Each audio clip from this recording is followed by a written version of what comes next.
Na kujua kwamba ilikuwa injili lazima ianzie Yerusalemu. Ndio maana kwa maandiko mengi, hebu kwa mfano nisomee Rumi 1:16 kwanza. Kwa maana sionei haya injili, kwa sababu ni uwezo wa Mungu uletao wokovu kwa kila aaminie, kwa Myahudi kwanza na kwa Mgiriki pia. Unaona, kwa Myahudi kwanza na kwa Mgiriki pia. Kwa Myahudi kwanza, alikuwa anapaswa aanze Myahudi aliyekuwa na agano, aliyekuwa anajua kinachoendelea, alikuwa anataka kwanza kuhubiriwa. Nisome Matendo 13:46-49. Matendo 13. 46-49. 46 anasema, Paulo na Barnaba wakanena kwa ushujaa wakasema, ilikuwa lazima neno la Mungu linenwe kwenu kwanza, lakini kwa kuwa mnalisukumia mbali na kujiona ninyi wenyewe kuwa hamkustahili uzima wa milele, angalieni tuwageukia mataifa. Endelea. Kwa sababu ndivyo tulivyoamriwa na Bwana, nimekuweka uwe huru, uwe nuru ya mataifa, upate kuwa wokovu hata mwisho wa dunia.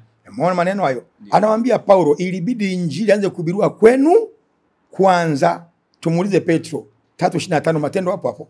Wakati hii hapa yenyewe anaweza tu akatumia mwalimu Kesede akasema huyu Paulo ni wapi alipo, kwa sababu wale wanafunzi wote tunaona wao ndio walikuwa wanaagizwa kwamba wahubiri katika mataifa ya Israeli, wahubiri Israeli. Huyu Paulo yeye hakuwepo. Kwa hiyo yeye ndo aliyekuja kuleta injili, na tukisema kweli injili hii tunayoipokea, tumeipokea injili kutoka kwa Paulo. Paulo ndiye aliyetuletea mataifa injili. Kwa hiyo Paulo, mwalimu anasema Paulo huyu sio mtu wa kumwamini, kwa sababu injili ilikuwa ya Waisraeli, yeye ndo akaichukua Israeli akaleta kwa mataifa. Hebu tumuulize Petro aliyekuwa kiongozi mkuu wa kanisa 3:25-26 Matendo. Paulo hayupo hapo. Maana Paulo amekuja kuwa Mkristo baada ya miaka 8 mpaka 10 tangu Yesu amefuka, na hapo injili imeshachanja mbuga muda mrefu. Paulo Matendo 3:25 3:25 hadi 26 Matendo. Petro anasemaje aliyekuwa mkuu wa kanisa ambaye Yesu alimwachia ukuu? Sawa. Ninyi mmekuwa watoto wa manabii na wa maagano yale ambayo Mungu aliagana na baba zenu, akimwambia Abraham, katika uzao wako kabila zote za ulimwengu zitabarikiwa. Mungu akiisha kumfufua mtumishi wake Yesu, alimtuma kwenu ninyi kwanza, ili kuwabariki kwa kumwepusha kila mmoja wenu na maovu yake. Alimtuma kwenu wapi? Kwanza. Unasema neno kwanza hilo? Ndio. Shika pointi kwanza, sema kwanza. Nikwambia ilikuwa injili sharti kwanza ianze kuhubiriwa kwa Wayahudi waliokuwa wanajua maagano na wanajua habari ya ujio wa Masihi. Ndio maana itakuwa ianzie kwenu kwanza. Itakuwa ianzie kwenu kwanza, ianzie kwenu kwanza. Na huyu ni Petro wala sio Paulo. Kwa hiyo tutaje kuangalia habari ya Kesede kwamba ni Paulo alipeleka kule, kwa akili yake sio kweli. Kwa mfano kwenye Matendo pale anaposema ndivyo ilivyoandikwa, nimekuweka uwe nuru ya nini? Ya ulimwengu. Unaikumbuka? Ndio. Huyu anayesema ndivyo ilivyoandikwa, nimekuweka uwe nuru ya mataifa ni nani? Twende Luka 2:30-32. Huyu ni nani ambaye alikuwa anamnukuu kwa maana ndivyo ilivyoandikwa, nimekuweka nuru ya ulimwengu ni nani? Luka 2:30-32. 30 anasema huyu alikuwa ni nabii. Kwa kuwa macho yangu yameuona wokovu wako uliowekwa tayari machoni pa watu wote, nuru ya kuwa mwangaza wa mataifa na kuwa utukufu wa watu wako Israeli. Unaona hiyo kitu? Huyu alikuwa nabii Zakaria. Rudia andiko hilo. Kwa kuwa macho yangu yameuona wokovu wako. Alimshika Yesu akatoka kwa kichanga, alipokwenda kuwekwa wakfu kwenye hekalu. Mariamu na Yusufu alipombeba ndiye akaanza kuongea maneno hayo, amemeka Yesu mikononi akiwa kichanga hata siku 8. Kwa kuwa macho yangu yameuona wokovu wako ulioweka tayari machoni pa watu wote, nuru ya kuwa mwangaza wa mataifa na kuwa utukufu kwa watu wako Israeli. Makundi mangapi hapa kasema? Mawili, manake mwangaza wa mataifa na kuwa utukufu wa watu wako Israeli. Kwa hiyo watu wa Yesu hapa alikuwa ni Israeli. Watu wako Israeli. Kwa sababu kwa nasema watu wako, alikuwa na agano kupitia kwao. Yaani wao ndio mission inaanzia kwao. Anaambia huyu ni mtoto nimemuona Yesu, atakuwa nuru ya mataifa na mwangaza kwa watu wote. Twende Mathayo 12. Mathayo 12. Mathayo 4:12-17. Sawa. Mathayo 4. Nimesema leo nitamwaga maandiko. Mstari wa 12 anasema, basi Yesu aliposikia ya kwamba Yohana amefungwa, alikwenda zake mpaka Galilaya. Akatoka Nazareti akaja akakaa Kapernaum, mji ulioko pwani mipakani mwa Zabloni na Naftali. Ili litimie neno lililonenwa na nabii Isaya akisema, nchi ya Zabloni na nchi ya Naftali, njia ya bahari ng'ambo ya Yordani, Galilaya ya mataifa. Galilaya ya mataifa. Endelea hadi 17. Watu wote waliokaa katika giza wameona mwanga mkuu, nao waliokaa katika nje na uvuli wa mauti mwanga umewazukia. Yes. Unabii unatimia kule kwa ile nani, nabii Zakaria, mwanga wa mataifa, nuru umewazukia. Umekuwa nuru na mwanga wa mataifa na watu wako Israeli. Kwa hiyo Yesu ni kwa ajili ya ulimwengu mzima, maandiko yako wazi. Lakini tunaona, ngoja, Mwalimu Kesedi alikuwa anatoa maandiko, si ungekuwa umeanoti yale moja moja yale, tungekuwa tunakuja tunaribishia moja moja, ingekuwa kuna mmoja alitoa, yeye alisema kwamba wale wanafunzi wa Yesu walipoenda huko kwenye mataifa wakijizuia sana wasiingie katika nyumba wa mataifa, yaani kwamba Roho Mtakatifu alikuwa 16 Matendo anatoa andiko bila kujua maana yake ni nini. Matendo 16:6. Sawa. Lakini maandiko umeona hayo? Ndio, naona hayo Yesu kwa ajili ya ulimwengu mzima. Sawa. Aya akakimbilia Matendo 16:6, anasema angalia, Mungu aliwazuia kabisa wasihubiri nje ya mataifa mengine kwa sababu ni kwa ajili ya Israeli tu. Anatoa maandiko, ndio maana sema ni shule, unatoa maandiko bila kujua. Mstari wa 6 anasema wakapita katika nchi ya Frigia na Galatia. Wakakatazwa na Roho Mtakatifu walihubiri lile neno katika Asia. Walipofika kukabili Misia wakajaribu kwenda Bithinia, lakini Roho wa Yesu hakuwapa ruhusa. Wakapita Misia wakateremkia kwenda Troa. Endelea. Paulo akatokewa na maono usiku. Roho Mtakatifu aliwazuia. Kwa nini aliwazuia wasiende maeneo hayo? Kwa nini? Endelea. Utakuja kuona sababu ya Roho kuwazuia. Sawa, mimi nikijibu majibu mwenyewe naona alikuwa anawazuia Roho wa Mungu, Roho ya Yesu alikuwa anawazuia kwa sababu wokovu ulikuwa kwa ajili ya Waisraeli, sio mataifa. Sawa. Sawa. Paulo akatokewa na maono usiku. Alimuona mtu wa Makedonia amesimama, akimsina kumwambia, vuka uje Makedonia utusaidie. Basi alipokwisha kuyaona yale maono, mara tukataka kutoka kwenda Makedonia, kwa kuwa tuliona hakika ya kwamba Mungu ametuita tuwahubirie habari njema. Roho wa Mungu kumbe aliwazuia wasiende yale maeneo kwa sababu alishaandaa maeneo ambayo watakwenda kufanya mission ya Injili. Maana wao walikuwa wanaongozwa na Roho wa Mungu. Huku msiende, huku msiende. Kuna watu wameshaiva huku tayari kwa ajili ya Injili, wanahitaji Injili kweli kweli. Ndio anawazuia wasiende kule, waende wapi? Rudi hapo. Waende wapi? Basi tukang'oa nanga kutoka Troa tukafika Samothrake kwa tanga moja, na siku ya pili tukafika Neapoli. Na kutoka hapo tukafika Filipi, mji wa Makedonia, mji ulio mkuu katika jimbo lile, mahali walipohamia Warumi. Tukawa katika mji huu tukakaa siku kadhaa. Naona kitu hicho. Roho aliwazuia wasiende Bithinia, kwa maana waende kuhubiri wapi? Waende kuhubiri Makedonia na Filipi. Unajua Makedonia na Filipi unajua ni wapi? Ugiriki maana yake. Hiyo ndio kumbe unajua simulizi. Kwa hiyo Roho wa Mungu aliwazuia, aliwazuia kuna eneo walitakuwa waende kufanya kazi mission huko. Na Yesu alishawaambia Roho wangu atakapokaa ndani atawaongoza mambo ya kufanya. Roho na wewe kumsiende, nendeni kwa watu wa Makedonia na Filipi wameshaiva walipeleka Injili. Na ukienda huko pale walihubiri Injili kama muda mrefu, ukienda watu wengi waliamini Yesu kwa Filipi na wakabatizwa, ukienda mbele kabisa huko. Nikileta kesi za Paulo na Waislamu hapa, naweza nikaileta kesi kwamba hawa wanafunzi wa Yesu walionywa na Roho Mtakatifu. Lakini Paulo sasa natumia hivi. Paulo asubuhi akawadanganya kwamba nimeona maono kwamba inatakiwa tukawahubirie watu, kwa sababu hawa kwenda huko ni maono ya Paulo, sio kwamba wao ndo walionyeshwa maono. Kwa nini aliyekuwa anazua ni nani huyo? Anasema tulizua ni nani? Si ni Paulo mwenyewe? Aliyesema tulizua kwamba alikuwa si alikuwa ni Paulo. Huyo anayedisia ni Paulo. Basi tukang'oa nanga ni Paulo anadisia. Ngoja. Walipofika karibu kukabili Misia wakajaribu kwenda Bithinia. Lakini Roho wa Yesu hakuwapa ruhusa. Wakapita Misia wakateremka kwenda Troa. Paulo akatokewa na maono usiku. Unaona ni nani waanzia mstari wa pili hapo? Mstari wa pili anasema na huyo mtu alishuhudia vema na ndugu waliokaa Listra na Ikonio.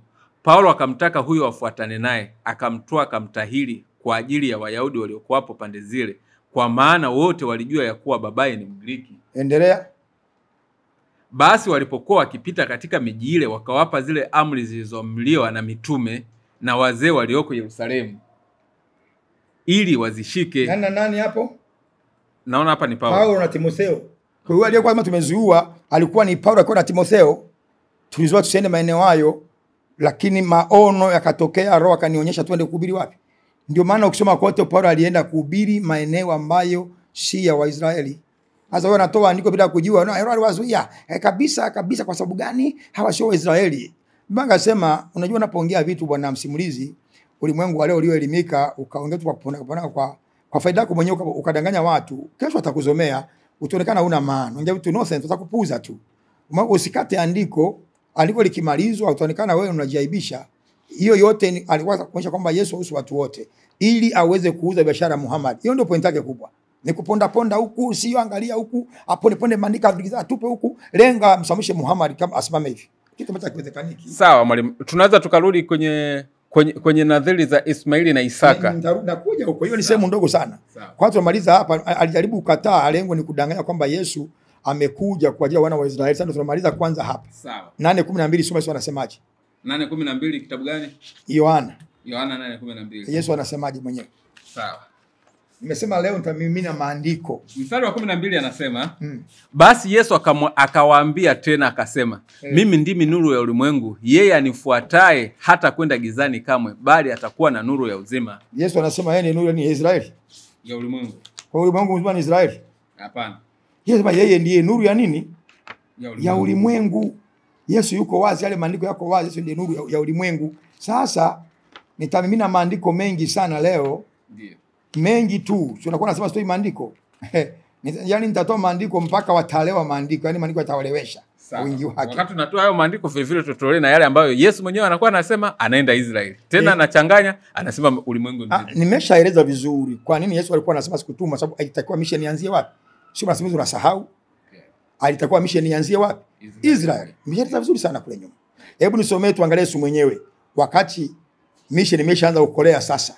Alikuwa anatoka toka nje kwenda diaspora ama alikuwa anabakia Israeli peke yake? Hebu nisomee Marko 5:1. Marko 5:1. Tuone Yesu yeye mwenyewe wakati wa uhai wake akiwa duniani hapa aliwahi kwenda kuhubiri nchi za watu za kigeni ama alibaki amekomaa Israeli peke yake? Wakafika ng'ambo ya bahari mpaka nchi ya Wagerasi. Na alipokwisha kushuka katika mashua, mara alikutana na mtu ambaye ametoka makaburini mwenye pepo mchafu. Makao yake yalikuwa pale makaburini, wala hakuna mtu yote aliyeweza kumfunga tena kwa minyororo. Unaona kitu hicho? Ndio. Kwamba alisafiri mpaka nchi ya wapi? Ya Wagerasi. Unafahamu Gerasi ni wapi? Hapana. Gerasi ni Jordan. Okay. Gerasi ni Jordan ya leo. Na walikuwa wanafuga nini wale watu? Nguruwe. Okay. Yatakacho kupa picha moja kwa moja kwamba ni nchi ya kigeni, ilikuwa ni Jordan ya leo, ni wafuga nini hao? So unafahamu habari kwamba yule jamaa alipokwenda kule yalipotoka mabengie nguruwe. Ndio. Na wale nguruwe wakafa. Ndio. Maana yake hao walikuwa ni wa Jordan, hiyo eneo mpaka leo lipo. Inaitwa Gerasi, ambao ni watu gani? Ni Jordan. Sio nielewa? Okay. Kwa Yesu unamwona yeye mwenyewe alikwenda kuhubiri nje ya nini? Ya Israeli. Hebu soma 6:1. Baada ya kumaliza mission maandiko yanasemaje? Je, ni kweli alikuwa nje ya nchi? 6:1. Ni kweli alikuwa nje ya nchi?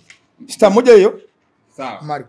Akatoka huko akafika katika nchi ya kwao, wanafunzi wake wakamfuata. Unaona sasa amerudi sasa.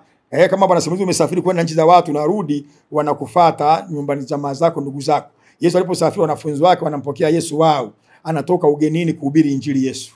Okay. Akaja mpaka nchi ya kwao, kutoka nchi ya kigeni kutoka nchi ya kwao Israeli. Sasa haya maandiko mbona Keseda yatoi? Anaweza akatoa ile andiko kwa sababu kwake litakuwa rahisi. Akilitoa ile andiko atasema Yesu akukataza watu kwenda kuhubiri mataifa, ila kwa mataifa nao wahubiria wawe ni Wayahudi. Sasa ndio swali, wao walikuwa hawa ni Wagerasi ni Wayahudi? Wagerasi ni wa Jordan, sio Wayahudi. Mpaka leo Israeli ni ipo, si Wayahudi. Ndio maana kwamba anaenda kuhubiri nje na Israeli, akahubiri ambao si watu. Nasema yule jamaa alipopona akaenda kuhubiri Dekapoli. Dekapoli maana yake majiji 10 yaliyo kwa ile eneo la Jordan pale. Kwa hiyo Yesu alihubiri nje na Israeli. Lakini pia Yesu, hebu nisomee. Sasa si ndio swali hilo, alihubiri nje ya Israeli, alimhubiria nani? Alihubiri watu wa mataifa. Ndio maana nakwambia hawa ni wa mataifa, ni wafuga nguruwe hawa. Ni wa mataifa, ni wafuga nguruwe hawa. Wa mataifa. Nisomee maandiko nikupe rukuki sasa kwamba Yesu ni kwa ajili ya ulimwengu mzima. Hebu tuanzie kwenye Agano la Kale kwanza mpaka yani kumimina maandiko. Yesu kwa ajili ya ulimwengu mzima. Hebu tuanzie kwanza Mwanzo 22. Kwanza 22:18 inahusu habari ya Ibrahimu kumtoa Isaka. Ndiyo. Isaka ambaye alikuwa ni mfano wa Yesu, kwamba mchukue mwanao pekee unayempenda ukanitolee sadaka. Hiyo ilikuwa ni unabii kuhusu Yesu, kwa maana Mungu wa pekee atakuja kutolewa kwa sabihu. Ndio maana kondoo alikuwa amenasa pembe kwenye kichaka, akawa mbada wa Yesu. Ilikuwa ni unabii wa Yesu kwa kuja baadaye. Hiyo ni achana nayo. Ama kwenye Agano la Kale Waislamu wengi hawezi kunielewa nikitoa maandiko hayo, maana hajafunga wazi, amekaa kiunabii. Ni kwamba hilo andiko la kwamba Ibrahimu amtoe mwanae wa pekee. Mwanae wa pekee unasema ni Isaka. Isaka sio nasema ni maandiko. Okay. Sio mwanae wa pekee kwamba ni Ismaili, kwa sababu tuna 22:1. Yaani 22:1 Mwanzo 22:1. Maana utamu amekuwa anapachika vitu. Mstari wa kwanza anasema ikawa baada ya mambo hayo Mungu alimjaribu Abraham, akamwambia Abraham, naye akasema mimi hapa. Akasema umchukue mwana wako wa pekee umpendaye, Isaka. Okay. Ni Isaka. Sasa Waislamu wanaumia, wanachomeka Ismaili. Kwanza Muhammad, sema sio mada yetu sana hapo. Muhammad wala Ismaili wala ingii. Kwa sababu gani? kumbuka bwana simulizi, Ibrahim baba yake na Ismaili alikuwa ni Mwebrania. Okay. Wa Muhammad ni Mwarabu. Sasa Mwebrania na Mwarabu ni wapi na wapi? Wala vingi, wanalazimisha tu. Ndio maana wana ushahidi kwenye Qur'ani wala hadithi kwamba ni Qur'ani hii hapa. Inasema aliyekusudiwa kutolewa sadaka ni Ismaili. Hata Qur'ani imekaa kimya. Haijasema nani aliyekusudiwa kutolewa sadaka. Biblia inafungua kodi kama ni Isaka. Lakini si mwana wa pekee wa Ibrahimu mwana mpendaye, tunajuaga ni huyu Ismaili kwa sababu yule ndio mwana wake. Wakati ule Isaka ni kama mwana wa miujiza kwa sababu hata jinsi alivyopatikana ni kimiujiza, kwamba yani ni kama alipatikana, tunaweza tukafananisha na njia ya Yesu kwa kuwa hatuna uhakika sana kama Ibrahimu alimuingilia mkewe Sara mwenye miaka 90 akampata, au tukimfananisha na yule Hajira ambaye tunajua kabisa huyu ilikuwa ni physical. Alimuingilia. Sasa Ibrahimu alimuingilia akampata mtoto. Okay. Na anaposema ni wapekee kwa sababu gani? Ukisoma 25:5 inasema nini? Soma hapo. 25:5. Inasema nini? Kwa nini inasema ni wapekee kwa nini? 25:5. Mstari wa 5 anasema Abraham akampa Isaka yote aliyokuwa nayo. Hebu anzia nini hapo juu kidogo. Sawa. Yoksan akamzaa Sheba na Dedani. Anasema 25. Sio 25 anza mstari wa 4. Mstari wa 4. Na wana wa Midiani walikuwa Efa na Efro na Hanoki na Abida na Elda, hao wote walikuwa ni wana wa Ketula. Abraham akampa Isaka yote aliyokuwa nayo. Lakini wana wa masuria aliyokuwa nao Abraham akawapa zawadi, naye akawaondoa katika mahali alipokaa Isaka mwanawe wakati wa uhai wake, waende pande za mashariki mpaka nje ya Kedemu. Unaona maana alitimua wote. Hamna cha Ismaili, hamna cha nani, akabakia kidume peke yake nyumbani. Unasema mchukue mwanao pekee umpendaye. Sasa huko wanaelewa maandiko asielewe sana Waislamu sababu ya unabii. Soma 72:8 Zaburi. 72:8 Zaburi. Hivi hapa katika wana wa masuria na huyu Ismaili yupo kweli? Katika wale wana ambao walikuwa wanatajwa tu kwa ujumla wana wa masuria. Si kwamba Ismaili alikuwa anakaa anawekwa kwa uspesho wake na Isaka anawekwa kwa uspesho wake alafu anabaki wana wa masuria. Hapana. Ndio maana aliondoa wote akabakiza Isaka peke yake wote. Ismaili wale wana wengine masuria, wana aliozaa na mwanamke wa pili baada ya kufa Sara kama wake Ketura, wote aliwatimua. Wakati wa uhai wake akambakiza peke yake, sema alimpa vyote. Yaani wale wapa zawadi. Unaposikia zawadi kama pipi hivi BDG, mali zote urithi wote akampa nani? Isaka. Sio kwamba hapo Ismaili alikuwa ameshaondoka wakati yanafanyika. Ndio unasema alishaondoka, mimi point yangu ni kwamba huyo alikaa peke yake nyumbani. Ndio kama mtoe mwanao pekee umpendaye. Alibakia peke yake Isaka nyumbani. Some Zaburi 72:8. Sawa. Wakati tunasoma Zaburi 72:8. 72:8. Yesu kwa ajili ya ulimwengu mzima nakupa. Bado namfikiria kule Ismaili ambaye alisema naye aliombewa ombi, tuone ombi lake lilikubaliwa. Tutakuja huko, mbona mimi namaliza kwanza Yesu kwa ajili ya ulimwengu mzima. 72:8 ambao Kesedari atoa na sio Kesedari tu, hali baadaye ya Waislamu dunia nzima. Maandiko yao ni haya wakijaribu kuonekana Yesu ausu ulimwengu mzima ili waue biashara ya Yesu, uone biashara ya Muhammad. Sio biashara wasiofahamu, sikiliza ni shule terminology wasema biashara kuuza kama machungwa, sio wanawake hiyo. Hebu soma. Nazia 7 inasema haki na istawi wakati wa maisha yake yote, nayo imani iwepo hadi mwezi utakapokoma, na awe na ezi toka bahari hadi bahari, toka mto hadi miisho ya dunia. Yes, huu nabii kuhusu Yesu huyu. Hata ukienda 11 pale utaona, 17 utaona. Nenda Isaya 49:6. Isaya 49:6. Sawa. Mstari wa 6 anasema, naam, asema hivi, ni neno dogo sana wewe kuwa mtumishi wangu ili kuyainua makabila ya Yakobo na kuwarejesha watu wa Israeli waliohifadhiwa. Zaidi ya hayo nitakutoa uwe nuru ya mataifa, upate kuwa wokovu wangu hata miisho ya dunia. Unaona, huyo ni Yesu anaongelewa pale. Nabii wa Yesu. Twende Marko 16:5. Lakini hapa kama kawaida Yakobo Israeli wanatajwa. Lazima sababu si ndio agano liko pale. Yaani wale ndio msingi, ndio mission inaanzia pale. Utakosaje kuwataja wakati wao ndio wabeba mission? Lazima wataje. Hapa kwenye mstari kwa mfano wa 7 anasema Bwana mkombozi wa Israeli mtakatifu wake amwambia hivi. Yaani inaonekana kuna ukombozi wa Israeli. Lazima wataje hao ndio wabeba maono hao. Yaani mbeba maono lazima uanze na yeye. Lakini mkombolewa ni Israeli. Ndio maana tumesema mpaka rudia tena ndiko hilo sasa. Nazungumzia hili la 7 inasema Bwana mkombozi wa Israeli. Anapokuwa Bwana mkombozi wa Israeli, alijulikana kama Mungu wa Israeli, aliyekomboa Israeli kwenye makucha ya Farao. Alijulikana aka Mungu mkombozi wa Israeli aliyekomboa kwenye makucha ya Farao. Aka yake ilikuwa ni hiyo. Kana alenga mataifa yote. Umesoma mwenyewe vizuri hapa. Sawa. Haya, naendelea mstari mwingine umesema? Marko 16:15. Yesu kishamaliza sasa anaondoka, ameshafuka kwenye wafu. Anaondoka, Yesu anamwambia nini? 16:15. Anasema akawaambia, nendeni ulimwenguni kote mkaihubiri injili kwa kila kiumbe. Israeli peke yake? Hapana. Ulimwenguni kote. Kote mkuhubiri kwa kila kiumbe. Sasa kwa muktadha huo tutasema kama alisema ulimwenguni kote hakumaanisha Israeli, mbona kwa kila kiumbe atuseme viumbe wote? Anaposema kila kiumbe kwa maana wanadamu, analenga kiumbe ni wanadamu. Hakulenga viumbe kwa maana ya mbuzi ama miti, kwa maana ya wanadamu.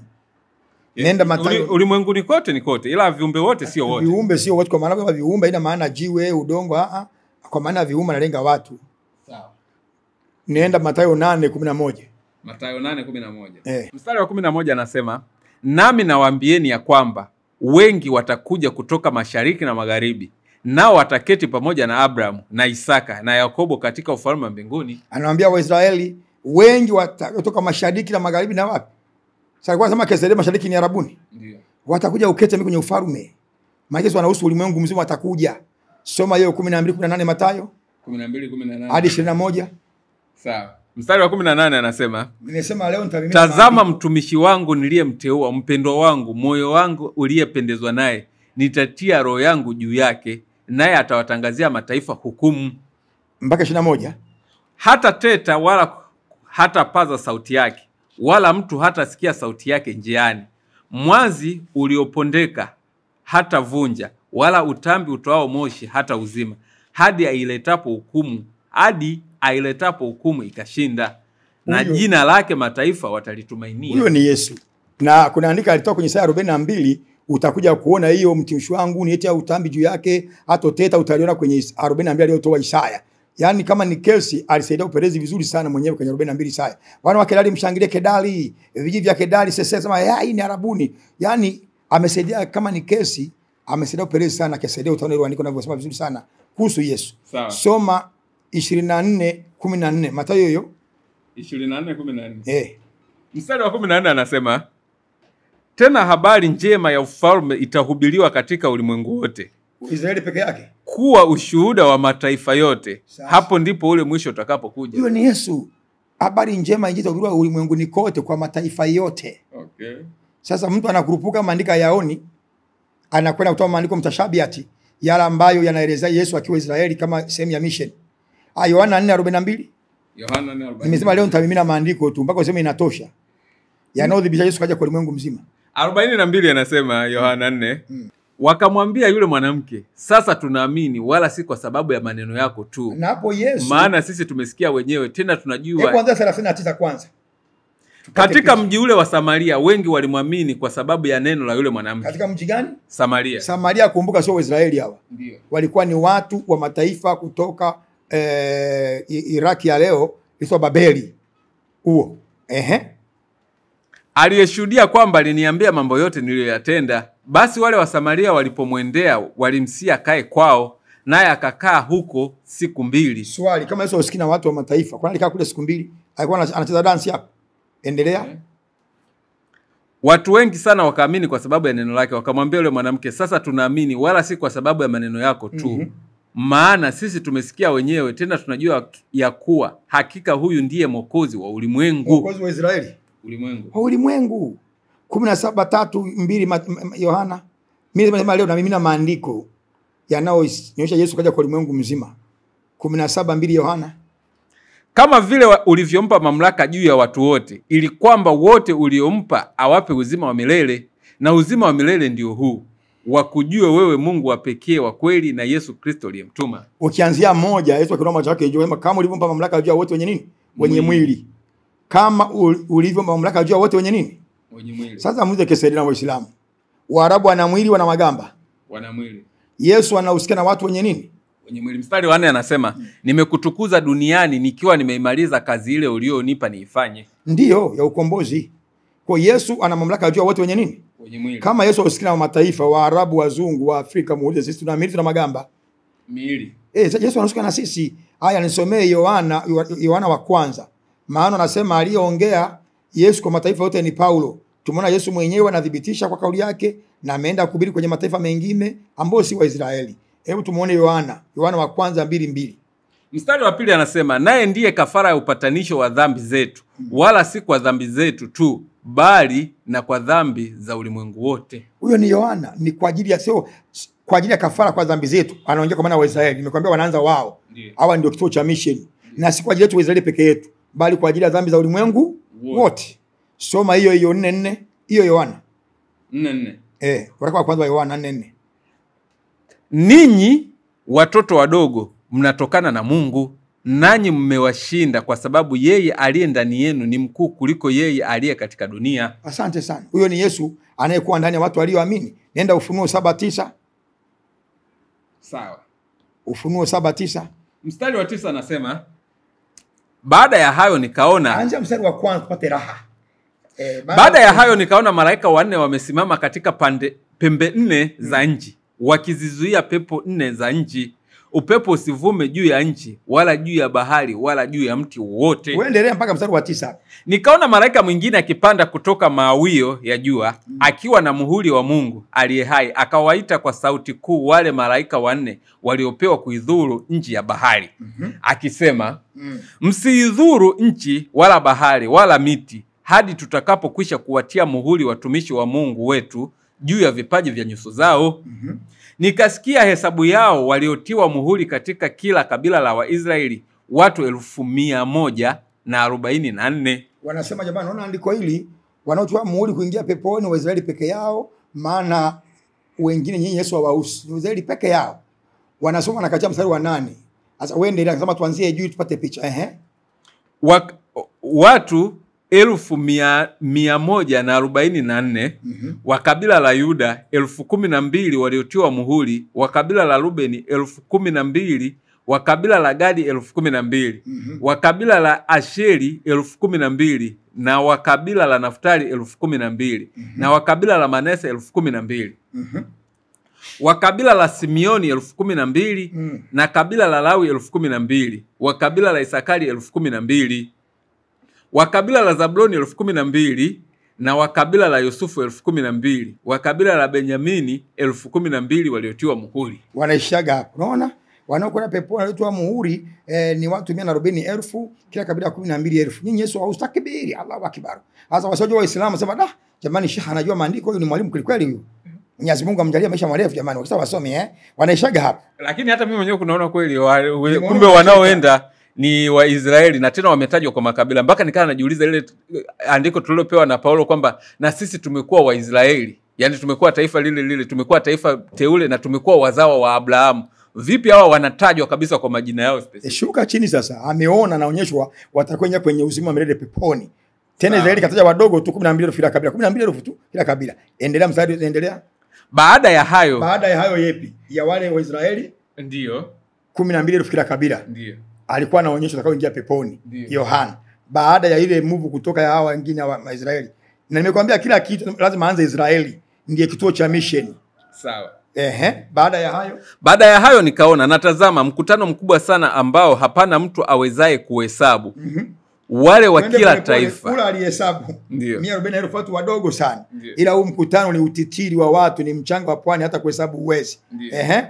Watu wa kila taifa, Tanzania tukiwemo, na kabila Wasukuma, Ndengele, kwa Zaramu na simulizi kabila lako likiwemo, na jamaa zako unajua wakiwemo, na lugha Kiswahili, Kindengele, Kizaramu vikiwemo, wamesimama mbele ya kile kiti cha enzi na mbele ya mwana kondoo.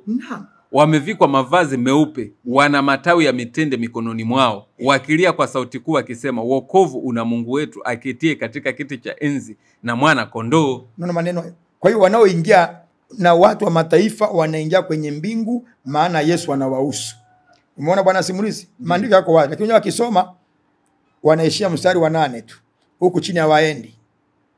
Kwa hiyo unaona kila sehemu lazima aanze Israeli. Kwa nini? Yeye ndiye steering, ndiye kiongozi wa mission. Lazima aanze yeye. Mwalimu, kuna kitu kingine ujue, wakati na yasoma haya na kana Waislamu na kana Wakristo, kuna picha wao naziona kama wananiambia ukweli, hasa nikijumlisha hizi kauli zinazotolewa. Kwa mfano, sisi watu ambao si makanisa ya kiroho, tuseme sio walokole, huwa tunaitwa watu wa mataifa. Huku tunaona kumbe watu wa mataifa nao wanapewa wokovu. Sijui sasa hii huwa inakaeje. Kwa nini tuitwe watu wa mataifa, alafu tuone mataifa nao tena wanapewa wokovu? Wakati tukiangalia wale ambao wanasemaga si watu wa kimataifa, sio watu wa mataifa, wale tunasemaga ndio waliookoka. Walokole wanapotumia wa mataifa ni symbol ya lugha tu ya watu ambao hawajamjua Mungu, kwa sababu Waisraeli walikuwa watu ambao hawajamjua Mungu wa mataifa, waliitwa wa mataifa, watu wasiomjua Mungu wakati ule. Kwa hiyo na leo simboli hiyo ni lugha ya picha, walikuwa walisema ni mataifa kwa maana mtu asiyemjua Mungu. Hiyo ni lugha ya picha tu, ambao kama zamani ilivyokuwa walikuwa wamjui Mungu. Ni lugha ya picha tu. Lakini maana maandiko yanasema wewe ukishampokea Yesu, tutaangalia hakuna cha Myahudi wala Myunani wala mataifa, ni kitu hiki kimoja. Tutaona maandiko yanavyoeleza. Sawa, lakini tunasema ni kitu kimoja, huku tumekuja kugawanyishwa na Yohana huko. Kwamba kuna makabila kabisa hapo yametajwa, kina Benjamini, kina Naftali, alafu wa mataifa na sisi tumewekwa na hatuna idadi. Ndio maana nimekuambiaje, Israeli lazima aanze. Simulizi ushike pointi yangu sababu ndiye kituo cha mission. Sawa. Yeye alikuwa na maagano na ahadi. Lazima kila sehemu atangulie mbele kama tai. Yaani swali langu halipo kwenye huko hasa kwamba kwa nini Aziz Israeli. Lipo kwenye hapa kwamba kumbe tunaunganishwa pamoja. Yaani tuseme na sisi kama tulivyokuja kuunganishwa tukaamua tu kujiita wa Tanzania, makabila huwa hatuyatilii mkazo sana. Sasa tunaona huyu anayekuja kuleta wokovu anakuja sasa na wagawanyisha. Tunaona hapa siku ya hukumu sasa wamegawanyishwa kabisa, kumbe makabila hawa kina Naftali wapo peke yao, kina Benjamini na watu wa mataifa nao wapo peke yao. Wakati mwanzo tulishaambiwa sisi wote ni taifa moja. Tunapoongelea ni taifa moja kwa maana ya kiroho. Unapoongelea ni taifa moja kwa maana ya kiroho. Kwa mfano wakwambia Waislamu ni ndugu. Wana ndugu wa makabila? Hapana. Undugu wa nini? Wa kiroho. Tunaposema ni uzaidi wa kiroho, si kwa maana, lakini kwa maana makabila, sema ni wa Tanzania, ni wa Afrika, watu weusi, au ni wazungu, au ni Waisraeli, tunabaki hivyo. Lakini tunaongeza kwenye kiimani kwa maana nini? Ya kiroho katika imani moja. Ndio sasa hiyo na hiyo, kwani hiyo hukumu si ndio ipo kiroho zaidi, kwamba hapa naposema 1012 si ni mambo ya kiroho hayo. Sijui 1012 wengine mambo ya kiroho. Na naposema wa mataifa hawahesabiki si ni mambo ya kiroho, kwamba hata katika kiroho kumbe tunatenganisha. Sasa nasema hawahesabiki, yani walikuwa ni wengi. Ndio ni wengi, lakini shida yangu sio hiyo sana. Shida yangu ipo hapa kwamba kwenye kutengwa, kumbe hata kiroho tunatenganishwa. Kwamba hamna kutenga. Hapa mwishoni ni hukumu kabisa hapa tunaposema. Yani anaelezea hukumu jinsi mgawano utakavyokuwa. Watakaoingia katika Israeli na mataifa wana idadi mamilioni kwa mamilioni ya watu wanaingia. Ametumia lugha ya jumla. Sijui shida yako paka iko wapi. Pointi yangu ilikuwa ni kwamba wa mataifa wanaoishi wanawahusu nao wanaingia kwenye uzima wa nini? Wa milele. Nikasema nao sema Yesu katumwa kwa Israeli peke yake. Upenda kutumia andiko la Marko la Ufunuo, hiyo sura ya 9 kusoma tu, sura ya 7 kusomaga mpaka mstari wa 8 mwisho, 9 waendi mpaka 12 wanadanganya watu. Nisome Petro wa kwanza 2:9-10. Petro wa kwanza 2. 2:9-10. Sawa. Wanamani Paulo ndo kasema mataifa yanahusika. Tuone Petro na tumeona Yohana, Yesu mwenyewe na Petro. Mstari wa 2, okay. Petro wa kwanza 2, 9-10. 9 anasema, bali ninyi ni uzao mteule, ukuhani wa kifalme, taifa takatifu, watu wa milki ya Mungu, mpate kuzitangaza fadhili zake yeye aliyewaita mtoke gizani, mkaiangalie katika nuru yake ya ajabu. Asante sana. Ninyi ambao kwanza mkoa taifa, kile ni taifa. Ninyi mliokuwa kwanza si taifa, bali sasa ni taifa la Mungu. Mliokuwa hamkupata rehema, bali sasa mmepata rehema. Ndio Paulo Petro anaongea watu wa mataifa. Hata Matendo 10 ukisoma pale. Matendo 10 nao Petro anaelezea vizuri sana kuanzia 25. Kwamba nimeamini kwamba kwenye kila taifa, kila mtu amchaye Mungu na kumwamini Yesu na anajazwa Roho Mtakatifu. Alienda kuhubiri watu wa mataifa. Tena Roho wa Mungu akamwonya. Hebu hiyo andiko lisome, ni muhimu sana tukalisoma. Tuone alivyomkemea. Matendo 10:28. Matendo 10:28. Alivyomkemea Roho Mtakatifu wewe. Sawa. Hadi 35 hapo soma. Matendo 10. 28. Hadi 35. 28 anasema, kawaambia ninyi mnajua kuwa si halali kwa mtu aliye Myahudi ashirikiane na mtu wa taifa lingine, wala hamkumtembelea, lakini Mungu amenionya nisimwite mtu yeyote mchafu wala najisi. Kwa sababu hiyo nilikuja nilipoitwa, nisikatae, wala nawauliza. Basi nawauliza, ni neno gani mliloniitia? Kornelio akasema, siku 3 zilizopita katika saa hii, yaani saa 9, nilikuwa nikisali nyumbani mwangu, nikamwona mtu amesimama mbele yangu akiwa amevaa nguo zinazong'aa. Akasema, Kornelio, kuomba kwako kumesikiwa, na sadaka zako zinakumbukwa mbele za Mungu. Basi tuma watu kwenda kwa Yafa, ukamwite Simoni aitwaye Petro, anakaa katika nyumba ya Simoni mtengenezaji wa ngozi, karibu na pwani, naye akija atasema nawe. 35 hapo. 35 anasema, bali katika kila taifa mtu. 34. Petro akafumbua kinywa chake akasema, hakika natambua ya kuwa Mungu hana upendeleo, bali katika kila taifa mtu amchaye na kutenda haki hukubaliwa na yeye. Neno lile alilowapelekea wana wa Israeli akihubiri habari njema ya amani. Inatosha, ni parefu. Anaambia, na mimi nashangaa kwamba Petro alikuwa anasema hawa mataifa, kwa kweli hapana. Ukianzia mstari wa kwanza utaona Mungu alivyomuonya, hawa ni watu wangu, siwaite najisi hawa. Sio mbwa tena hawa. Hawa nimekuja kuwaokoa hawa. Akamtuma aende kuhubiri wa mataifa wa Italiano hawa. Wakampokea Yesu. Sasa nimegundua Mungu ana upendeleo kwenye kila taifa, anayemwamini kumpokea. Na ukienda sura ya 11 utaona waambia, jamani, nao wamejazwa Roho Mtakatifu kama sisi, na kwa lugha mpya wamemwamini Yesu. Mungu ana upendeleo. Kumbe hili andiko hapa alikuwa aliongelea kuhusiana na kula chakula, kwamba msikite najisi kitu kilichoombwa na Mungu. Ilikuwa ni mataifa. Alionyeshwa makabila yote duniani ambao sio Israeli wanapaswa kuokolewa. Walitumia lugha ya picha, symbol, nguruwe, wanyama ambao walikuwa waliwi, kunguchiro na kadhalika, lakini alikuwa analenga mataifa. Okay. Ilikuwa picha hiyo. Basi tunatumiaga sana hili neno, mtu akikuta unakula kitimoto unamwambia bwana usikite najisi kitu kilichoombwa na Mungu. Maandiko yanayohusu kitimoto yapo. Okay. Kwanza mada ya kitimoto watu pendi kuiongelea mara nyingi. Kwa sababu unajua simulizi. Ndio. Tulijaribu miaka nyuma kufundisha kitimoto ni halali kuliwa. Ndio. Tatizo likatokea. Okay. Walaji wakaongezeka, hasa Waislamu, na nyama ikapanda bei. Tukaacha kuhubiri tena kwamba tusiwahubiri kwa stua, simamisha aliyelala ili tuende kufaidi peke yetu kitimoto. Tulipata tatizo hilo la kuhubiri kitimoto na wakaanza kula Waislamu wengi kwa fujo. Basi ikaongezeka bei, tukaacha kuhubiri kitu mpaka leo. Hatuhubiri tena nyama ya nguruwe ni halali. Tunajua ni halali, tunakula kimya kimya. Waislamu wasio wakaenda kuongezeka na kufanya fujo, ikapanda bei. Maana mfanyabiashara anaangalia wingi wa wateja, anaongeza bei. Sasa tunachokiangalia bwana simulizi, nilikuwa najaribu kueleza maandiko na kufanua aliyokuwa anatoa KCD kwamba Yesu hakuja kwa ulimwengu mzima. Navunja maandiko, nafanua ile maandiko yote. Na kuvunja hoja zake kwa maandiko. Then Yesu kwamba ni kutoka uzao wa Ibrahimu ni dakika 5 tu. Maandiko yatatoka pale, nitakupa sio Ismaili dakika 5 tu. Sawa, wakati hapo tunaingia huko unakotaka unipeleke. Kasamali kidogo tukafanyie kama ukumbusho kutoka kwenye yale maandiko kwamba Mwalimu KCD alikuwa anatoa kila andiko alilokuwa anatoa yale ya wale wa kutoka ile Agano la Kale. Unaona, yule alikuwa ametumwa kwa Waisraeli. Huyu alikuwa ametumwa kwa Waisraeli. Huyu alikuwa ametumwa kwa Waisraeli. Huyu alikuwa ametumwa kwa Waisraeli. Tunaweza tukawa tuna sababu kwa nini wale walikuwa wanatumwa kwa Waisraeli tu na sio mataifa mengine. Nimeshaeleza tu Yesu. Nimeshaeleza ile ilikuwa mambo ya ufalme, utawala. Hivi kweli tukamchukua Mganda atawale Tanzania kweli? Okay. Hao walikuwa na watuma Waisraeli kwa sababu walikuwa ni Waisraeli wenzao. Hauwezi kuchukua mfalme mwingine kutoka Misri au kumtoa Yunani au kumtoa maeneo ya nchi jirani Jordani atawale Israeli, haiwezekani. Hiyo ndio ilikuwa maana yake yale yote kwenye waamuzi na wafalme, tena inaitwa ni wafalme. Walikuwa wanatawala Israeli. Sasa utaka tawale nani? Inazungumzia hata kiroho. Kwa mfano hata kina Yoshua, kina Isaya wakati wanaonya, si walikuwa wanaonya kwa ajili ya taifa lao. Hata wanapomtabiri Yesu walikuwa wanatabiri kwa ajili ya taifa lao, si kwa ajili ya mataifa mengine. Nimeeleza hakuna aliyetabiri kwa ajili ya taifa lao. Wote walitabiri Yesu kwa ajili ya ulimwengu mzima.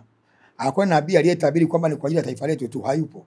Tumetoa maandiko mengi akina Isaya wanaelezea habari ya Yesu kwa ajili ya ulimwengu mzima. Utakuwa nuru ya mataifa, utakuwa mwisho wa dunia. Kila mika tumeona hiyo. Kwa walipokuwa walitoa maandiko mengi, nimeshakusomea mwanzo. Sio umesahau kwamba alitoa maandiko mengi ya waamuzi wa falme, akasema hii ilikuwa ni mambo ya utawala wa kawaida. Sasa ulitaka Mungu ateue mfalme kutoka nje ya Israeli kutawala Israeli? Yani angetawala Israeli kama alivyomteua Yesu, lakini na mataifa mengine wasaidie. Sasa yani hivi mfalme kwa mfano mfalme Daudi au Gideoni au Sanali aliyowatoa au Yehoshafati au walikuwa ni wafalme. Hivi ni mimi kauliza, unaweza leo Mungu achague Mganda aje aongoze Tanzania kweli? Lazima tuko Tanzania wenyewe. Hii ilikuwa ni masuala ya utawala wa kawaida. Tunapokuja kwenye issue ya kiroho ya ukombozi wa mwanadamu kutoka kwenye utumwa wa dhambi na kumuunganisha na Mungu tena, issue hii sasa ndio limuhusu Yesu. Ndio Yesu aliwaambia hivi, ufalme wangu si wa dunia hii. Mimi ufalme wangu ni wa kiroho, asema ufalme wa mbinguni umekaribia. Ni utawala wa kiroho, si wa kimwili. Sawa. Kama uliokuwa unafanya kina Saneli alikuwa anatoa KCD, ni utawala wa kimwili, ufalme wa dunia si wa kimwili, si wa kiroho. Sawa. Sasa yeye akaja kusema kwamba unabii ulikuwa umehama. Paulo anasema, mtume Paulo anaongea tu kwa akili zake, akimshtumu Paulo kwamba Paulo yeye ndiye aliyekuwa anaongea kwa akili zake, akipotosha watu. Akatoa ile Galatia tutakuja kwenda baadaye. Lakini huyu Paulo alivyokuwa anaongea kwamba imani hii ya sisi kwa wana wa Mungu kupitia Ibrahimu, baraka Ibrahimu inapitia kwetu kwa Yesu, anasema alipobanwa andiko hilo akaanza kusema huyu ni Paulo. Hebu soma Galatia hiyo. Galatia. Galatia ngapi? 3 hiyo. Sawa, Galatia 3. Anza mstari wa 8 nafikiri hapo. Tuendelee. Mstari wa 8 anasema na andiko kwa vile lilivyoona tangu zamani kwamba Mungu atawahesabia haki mataifa kwa imani, lilimhubiria Abrahamu habari njema zamani kusema, katika wewe mataifa yote watabarikiwa. Basi hao walio wa imani hubarikiwa pamoja na Abrahamu aliyekuwa mwenye imani. Naam. Nenda 27 hapo. 27. Maana ninyi nyote mliobatizwa katika Kristo mmemvaa Kristo. Hakuna Myahudi wala Mgiriki. Hakuna Myahudi wala Mgiriki. Hakuna mtumwa wala huru. Hakuna mwanamume wala mwanamke. Bali ninyi wote mmekuwa wamoja katika Kristo Yesu. Yote mliomvaa Kristo mmekuwa ni endelea. 29. Na kama ninyi ni wa Kristo, basi mmekuwa uzao wa Abraham na warithi kulingana na ahadi. Ahadi ile mataifa yote tabarikiwa kupitia uzao wako. Kwa hiyo tunaona uzao kumbe unapitia kwa Yesu ambao ndio injili pale. Sasa huyu Keseda akasema huu uzao Paulo anajiongelea mwenyewe ni muongo tu, akatoa Warumi 7:14 anasema mimi ni mtu wa mwilini tu, nimeuzwa chini ya dhambi. Sasa hilo andiko la Rumi 7 kuanzia 14 Paulo mtume alikuwa anaongea muktadha wa jinsi ambavyo mwanadamu hawezi kujiokoa kwa matendo ya sheria. Yaani sheria inakwambia usiibe, lakini sheria hiyo hiyo haikupi nguvu ya kuacha wizi. Na unasikia unataka kuiba na wala ikuzuii usiibe. Hasa kana ongelea habari ya Yesu kwamba Yesu anapokuja yeye anapokuambia wizi ni mbaya kuachi hewani, baada atakupa nguvu ya Roho Mtakatifu ya kukufanya ushinde hiyo dhambi. Akana toa ushuhuda wake mwenyewe kabla ya kuongoka. Alivyopambania sheria, alivyokuwa mjahidina wa Kiyahudi. Ataki mchezo, lakini baada akasema dhambi ilinitesa. Mstari anaongelea Paulo ukienda mstari wa 20 na 25 ndio anasema sasa baada ya kumpokea Yesu nimefunguliwa katika mwili. Ndio chokuwa anakiongea Paulo. Ama pana dhambi anajiongelea mwili. Unajua Paulo ngani kwa kitu kimoja hapa na Kesede. Kujua nyaraka za Paulo kidogo. Nisomee Petro. Kujua nyaraka za Paulo? Uwe na darasa. Petro wa 2:3:15 hadi 18. Petro wa 2. 3:15-18. Sawa. Uwe na darasa kidogo hivi unapotoka tu. 3:12. 15 hadi 18 Petro. 15 anasema ninyi uhesabuni uvumilivu wa Bwana wetu kuwa ni wokovu. Kama vile na ndugu yetu mpenzi Paulo alivyowaandikia kwa hekima aliyopewa, akisema juu ya mambo haya kama afanyavyo katika barua zake zote pia. Katika barua hizo yamo mambo ambayo ni vigumu kuyaelewa, na mambo hayo watu wasio na elimu, wasio imara huyapotoa kama vile wapotoavyo maandiko mengine, na kujiletea maangamizi wao wenyewe. Basi wapenzi, kwa kuwa mmeyajua hayo, jihadharini msije mkapotoshwa na kosa la hao wahalifu, mkaanguka na kuacha uthabiti wenu. Inatosha. Kumbe akina watu wasio kuwa na elimu kama kina Kesede, wasio na elimu, wasio imara kama Waislamu. Anasema nyaraka za Paulo yako mambo ni vigumu kuyaelewa, nani bwana simulizi. Watu wasio na elimu na ufahamu wanayapotoa kama wanavyopotosha maandiko mengine. Lengo ni kuangusha Wakristo waache udhibitifu wao katika imani ya Yesu. Wafuate Uislamu. Anaonya kuna mambo ni vigumu kuyaelewa. Paulo aliandika kwa elimu ya hali ya juu. Sasa huyu anasema Paulo ni muongo, aliyesema Paulo mataifa wanausikani Paulo ni muongo. Paulo sio muongo, na anasema Paulo aliongea kwa akili zake akaropoka tu vitu vijua kinyume na Yesu. Si kweli, anachuki na Paulo tu. Hebu nisomee Efeso 2:11. Tuone je Paulo haya mambo aliongea kwa akili zake mwenyewe? Efeso 2:11 hadi 22. Aliposema na mataifa nao wanahusika na Yesu, ahadi ya Mungu kupitia Ibrahimu itimia kupitia mzao wake, yani Yesu, kuunganisha mataifa yote dunia nzima. Je, Paulo aliongelea mwenyewe ama alipata wapi maelezo haya? Kwa ajili ya hayo kumbukeni ya kwamba zamani ninyi mlio watu wa mataifa kwa jinsi ya mwili, mnaoitwa wasiotailiwa na wale wanaoitwa waliotailiwa, yani tohara ya mwilini, ilifanyika kwa mikono. Kwamba zamani zile mlikuwa hamna Kristo, mmefarakana na jamii ya Israeli, wageni wasio wa maagano ya ahadi ile, mlikuwa hamna tumaini, hamna Mungu duniani. Lakini sasa katika Kristo Yesu ninyi mliokuwa mbali hapo kwanza. Efeso. Wa Efeso. Ni wa Efeso 2:11. 2:11. Kwa ajili ya hayo kumbukeni ya kwamba zamani ninyi mlikuwa watu wa mataifa. Efeso 2:11. Ndio. Wa Efeso 2:11. 11. Kwa ajili ya hayo kumbukeni ya kwamba zamani ninyi mlio watu wa mataifa kwa jinsi ya mwili, mnaoitwa wasiotailiwa na wale wanaoitwa waliotailiwa, yani tohara ya mwilini iliyofanyika kwa mikono. Kwamba zamani zile mlikuwa hamna Kristo, Mmefarakana na jamii ya Israeli, wageni wasio wa maagano ya ahadi ile, mliokuwa hamna tumaini, hamna Mungu duniani. Lakini sasa katika Kristo Yesu, ninyi mliokuwa mbali hapo kwanza, mmekuwa karibu kwa damu yake Kristo. Kwa maana yake ndiyo amani yetu, aliyetufanya sisi sote tuliokuwa wawili kuwa mmoja, akakibomoa kiambaza cha kati kilichotutenga. Naye akisha kuondoa ule uadui kwa mwili wake, ndiye sheria ya amri zilizo katika maagizo, ili afanye hao wawili kuwa mtu mpya mmoja. Ndio Yohana 10:16, na kondoo wengine nao wasio wazili nao nitawaleta wawe kitu kimoja. Kwamba nyote Yesu ameondoa kiambaza kilichotutenga. Kwa hiyo unabii uzao wako dunia nzima itabarikiwa kupitia uzao wako Ibrahimu ni kwa Yesu wala si kwa Ismaili.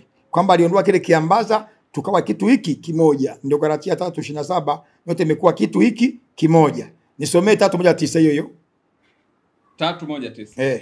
Moja anasema, kwa sababu hiyo mimi Paulo ni mfungwa wake Kristo Yesu kwa ajili yenu ninyi mataifa. Ikiwa mmesikia habari ya uwakili wa neema ya Mungu niliopewa kwa ajili yenu, ya kwamba kwa kufunuliwa nilijulishwa siri hiyo, kama nilivyotangulia kuandika kwa maneno machache. Kwa kufunuliwa nilijulishwa siri hiyo, kama nilivyotangulia kuandika kwa maneno machache. Endelea. Kwa hiyo myasomapo mtaweza kuutambua ufahamu wangu katika siri yake Kristo. Siri hiyo hawakujulishwa wanadamu katika vizazi vingine, kama walivyofunuliwa mitume wake watakatifu na manabii nyakati hizi katika roho. Endelea. Ya kwamba mataifa ni warithi pamoja nasi wa urithi mmoja na wa mwili mmoja, na washiriki pamoja nasi kwa ahadi yake iliyo katika Kristo Yesu kwa njia ya Injili. Naam. Injili hiyo ambayo nilifanywa mhudumu wake kwa kadri ya kipawa cha neema ya Mungu niliopewa kwa kadri ya utendaji wa uweza wake, mimi niliye mdogo kuliko yeye aliye mdogo wa watakatifu wote. Nilipewa neema hii ya kuwahubiria mataifa utajiri wake Kristo usiopimika, na kuwaangaza watu wote wajue habari za madaraka ya siri hiyo, ambayo tangu zamani zote ilistirika katika Mungu aliyeviumba vitu vyote. Naona maneno haya kwamba nilifunuliwa siri, mataifa ni warithi sawa sawa na sisi. Kwa Paulo mtume akuongea kwa akili yake, hiyo usalifunuliwa na nani? Ni Yesu mwenyewe. Wapi? Matendo 9:15. Alifunuliwa siri hiyo kwamba mataifa nasema iliyostirika toka zamani. Kwa hiyo hiyo siri tunarithi sisi, tunakuwa na uzao wa Ibrahimu kupitia Yesu Kristo. Kwa hiyo agano la Mungu, mataifa wote watabarikiwa, sio kwa Ismaili bali ni kwa Yesu. Soma Matendo 9:15. 9:15 anasema, lakini Bwana akamwambia, Anania, Mungu alimwambia anakuja mtu anaitwa Sauli, muombe umwekee mikono. Anania akaanza kumwambia Yesu, mimi siwezi, mtu mimi namuogopa, hapa alipa na barua anataka tufunga atuwe si wa Kristo. Yesu akamwambiaje sasa? Lakini Bwana akamwambia, nenda tu, kwa maana huyu ni chombo kiteule kwangu, alichukue jina langu mbele ya mataifa na wafalme na wana wa Israeli. 16. Maana nitamuonesha yalivyo mengi yatakayompasa kuteswa kwa ajili ya jina langu. Naona maneno haya. Yesu anamwambia siri kapeleke injili kwa mataifa na wafalme na wana wa Israeli kote kuhubiri injili. Kwa hiyo Paulo aliposema sisi ni warithi sawa sawa na ahadi kupitia uzao wa Ibrahimu kupitia Yesu, si kwamba aliweka kwa akili zake kama alivyodai KCD, ni ufunuo aliopewa na Yesu Kristo mwenyewe. Hata kwenye Galatia 1:11 anasemaje Paulo? Galatia 1:11. Anasemaje Paulo? Sawa. Na Rumi 9:1. Sawa. Nianzie Warumi 9 mstari wa kwanza anasema, nasema kweli katika Kristo, sisemi uongo, dhamiri yangu ikinishuhudia katika Roho Mtakatifu. Anasema ukweli gani? Nenda Galatia 1:11. Wa Galatia 1:11 inasema, kwa maana ndugu zangu, injili hiyo niliyowahubiria na wajulisha ya kuwa sio ya namna ya kibinadamu. Endelea. 12, kwa kuwa sikuipokea kwa mwanadamu wala sikufundishwa na mwanadamu, bali kwa ufunuo wa Yesu Kristo. Kwa Yesu aliyemfunulia Paulo wa mataifa wote, mimi nimekuja kwa ajili ya kuokoa ulimwengu mzima. Naanza na Waisraeli na mataifa wote na wabeba kwenye kapu moja. Nenda kahubiri siri, wajulishe mataifa yote wajue hilo jambo. Kwa hiyo Paulo hakuongea kwa akili zake kama anavyosema KCD kwa ajili ya chuki. Kwa hiyo ndio maana na kitu kimoja bwana simulizi, unapoongea na mtu yeyote hasa Waislamu, wakatoa nyaraka za Paulo, uwaulize kwanza mna elimu ya kufahamu uandishi wa Paulo unampa andiko la Petro wa pili 3:15 kwamba mali 18 watu wasiokuwa na elimu, wasiokuwa imara, ni wahalifu, wanapindua na kupotosha maandiko ya Paulo. Kwa nini? Kuna mambo ambayo ni vigumu kuelewa kwa akili ya kawaida, kwa maana aliandika kwa hekima na uwezo Mungu aliyomjalia. Kwa hiyo akisoma anachanganyikiwa Paulo. Kama Mungu akamtukana Mungu, Paulo angalia upumbavu wa Mungu na hekima. Mungu ana upumbavu, udhaifu wa Mungu na nguvu, udhaifu wa Mungu una nguvu. Mungu ana udhaifu hasa afadhali. Paulo anatukana Mwenyezi Mungu. Nyinyi shida shule. Petro akatuambia nyinyi ni wahalifu tu. Muulize sisi maulama wa Kristo tunaojua nini kinachoongelewa, tuwasaidie. Sio mjaribu kupondanga na kupotosha watu. Kwa hiyo Kesede akatoa maandiko nimeshaeleza vizuri kwa Paulo, lakini pia akasema kwamba Yesu aliposema mataifa yote au kusudia mataifa yote dunia nzima bali kwa mataifa 12 tu, akatoa Yeremia 25:17. Yeremia 25:17. Na anavyotoa maandiko kwa yasema soma 25:17. Mataifa hao ni 12, Yesu kwanza kuokoa ni Israeli tu. Soma. Yeremia unajua nini bwana wewe? Sawa. Soma Yeremia. Yeremia 12 25:17. 25:17. Ndio, si tunajua mataifa ya Israeli yapo 12, lakini leo umeniambia ni makabila sio mataifa. Taifa ni moja. Sawa, taifa ni moja la Israeli. Sawa. Makabila 12. Sawa, mstari wa 12 25:17. 17. Yaani yeye alitoa nikiro Kesede kusema kwamba Yesu aliposema mataifa yote watajibarikia, eti mataifa yote, kusudia mataifa yote, akipinga ile Mwanzo ngapi 26:1-4. Sawa. Mungu anaongea na nani? Na Isaka. Ndipo nikakipokea kikombe kile mkononi mwa Bwana, nikawanywesha mataifa yote ambayo Bwana alinituma kwao. Yaani Yerusalemu 1, mji wa Yuda 2, na wafalme wake na wakuu wake, ili kuwafanya kuwa ukiwa wa ajabu na mazomeo na laana, haki vile vile kama ilivyo leo. Yeye hapa akasema Yerusalemu nikapaa kikombe niwanyweshe, ambao ni Yerusalemu na Yuda. Sasa Kiswahili nikuulize bwana simulizi. Yerusalemu ni taifa, ni mji? Ni mji. Yuda ni taifa, ni mji? Ni mji. Sasa anaposema nikapaa kikombe niwanyweshe mataifa, azima niwanyweshe mji mataifa, huo ilikuwa ni mji ambao ni sema taifa, makao makuu ya taifa la Israeli, kwa maana utawala wa kaskazini ambao ulikuwa ni makabila 10. Yuda iliwakilisha makabila matatu, yale mawili. Sasa lazima nikaonyesha Yerusalemu ndio taifa lenyewe. Ndio wanasema shida ni shule, wanasema sisi tunasema tu. Sasa hayo mataifa ni yapi ambayo ilikuwa ni ghadhabu ya nini? Ilikuwa ni watu wamefanya uovu. Haya mataifa aliyokuwa anatawala Israeli wamewakandamiza, ndio Mungu anawaambia nitawaadhibu. Endelea mpaka chini hapo sasa. Sawa. Sasa na mimi mwenyewe nataka niulize, kama alisema mataifa, mbona anataja miji? Endelea sasa, ndio 10 na umeshaelewa sasa. Sawa. Yaani Yerusalemu alipiga changa la macho Kesede. Sawa.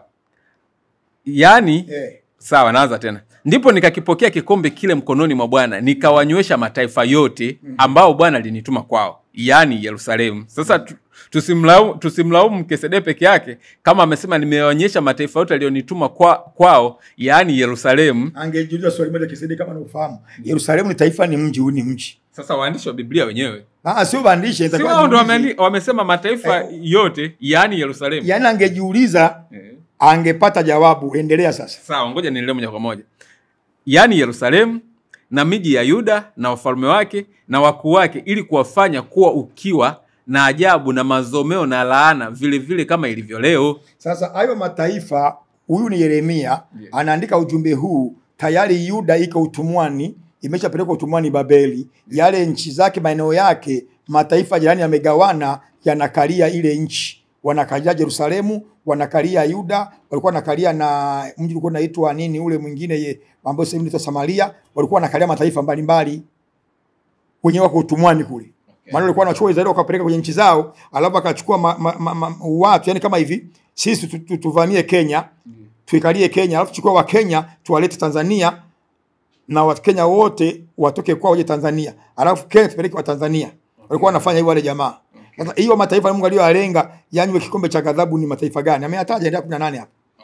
Anipeleka kwao Sawa. Farao mfalme wa Misri. Unasikia taifa hilo, Farao mfalme wa Misri. Ndio. Na huko amesema wafalme wake walikuwa wanatawala ile miji baada ya kuiteka, ndio anawataja Farao mfalme wa Misri na watumishi wake na wakuu wake na watu wake wote. Na watu wote waliochanganyika pamoja, na wafalme wote wa nchi ya Uzi.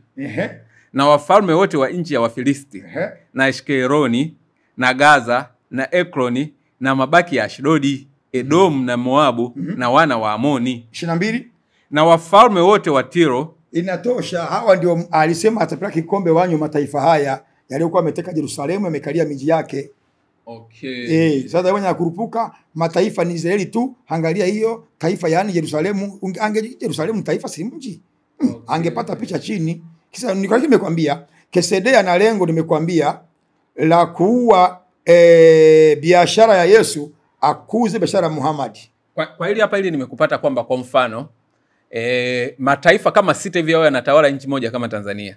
Alafu wachukue wale watu wake, wafalme wake waje waweka, labda wameweka Iringa, wameweka Arusha, wameweka wapi. Kwa hiyo mtu anatoka kule kuja kuyanywesha hayo mataifa huku. Sasa akinywesha Iringa, akinywesha, lakini ananywesha yale mataifa labda ni Ufaransa, Ujerumani.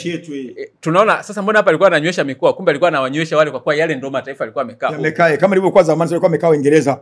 Tukaonyesha kikombe cha ghadhabu, vita, vurugu, wakaondoka. Sasa ndio alichokilenga ndio hicho hapo. Yeye akasema hao mataifa 12, yani Yerusalemu ni taifa. Yeye hata atumia kile kawaida knowledge. Yerusalemu ni mji, taifa vipi?